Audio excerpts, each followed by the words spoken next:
એ સંસ્કારીના ગર્ભાશયમાં પડે એટલે છોકરા કોઈ દી હારા ના પાકે, બોફીંડા પાકે. પછી આપણે દશિયામાં પૂછતા હોય ને, ધૂણવા જતા હોય ને, આવું બધું કરતા હોય, એકી બેકી કરતા હોય તો છોકરા હારા ના પાકે. પછી બેન હોય દશિયામાં, ભાઈ હોય નશામાં, એના છોકરા ના હોય કશામાં. એક જગ્યાએ એક બેન બહુ ધૂણે. દર રવિવારે માણસો ભેગા થાય, જેમ તમે અહીં સત્સંગમાં આવ્યા છો. ઓલો ભાઈ રોજ લાઈનો કરાવે દર રવિવારે, કંટાળી ગયો. એક તેનો ભાઈબંધ આવ્યો અને બધાનો વારો આવી ગયો પગે લાગવાનો, પણ ઓલી ધૂણથી બંધ ના થાય. ધૂણતી ધૂણતી કે હજી એક બાકી છે, હજી એક બાકી છે, હજી એક બાકી છે. એનો ભાઈબંધ કે તું બાકી છે, તું પગે લાગ. પણ કે મારી બાયડી છે એને મારે કેમ પગે લાગવું?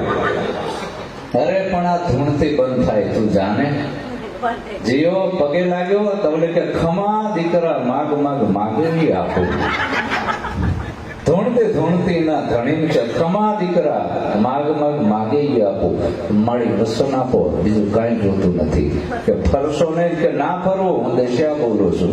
વસન છે, બહુ શું જોતું છે દીકરા? છૂટા છેડા, બીજું કઈ જોતું નથી. તો આવા જેના પૂર્વેના પાપ જાગે, દાઢીના ઘરમાં ડાકલા વાગે, આવું બધું આપણામાં ના હોવું જોઈએ. આપણે મૂળદાસ બાપા ક્યાંય ડાકલા વગાડવા નથી ગયા, સતી લોયણ નથી ગયા, દેવતણકી બાપા નથી ગયા. આપણે કેમ ડાકલા વગાડવા પડે છે? આપણામાં જ્ઞાન નથી, આપણે કોઈ ગુરુની વાત માનતા નથી, સારા શાસ્ત્રોનો અભ્યાસ નથી, અને સારો સત્સંગ નથી સાંભળ્યો.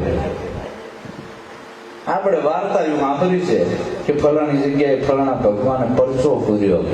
એવા પરચા આ બને એવું નથી. આ સૂર્ય ઉગે છે, આ પરચો નથી. એક બીના અનેક થાય, આ પરચો નથી. આવું મોટું શરીર હાલે ચાલે બોલે, આ પરચો નથી. આનાથી મોટો કયો પરચો? બીજા પરચા કઈ થાય એવું નથી. તેમાં કીધો કે ભુવા પાખંડી ભેગા થઈને લાગ જોઈને લાકડું ભાગે. એ કેવું રીતે ભાગે લાગ જોઈને ખબર છે?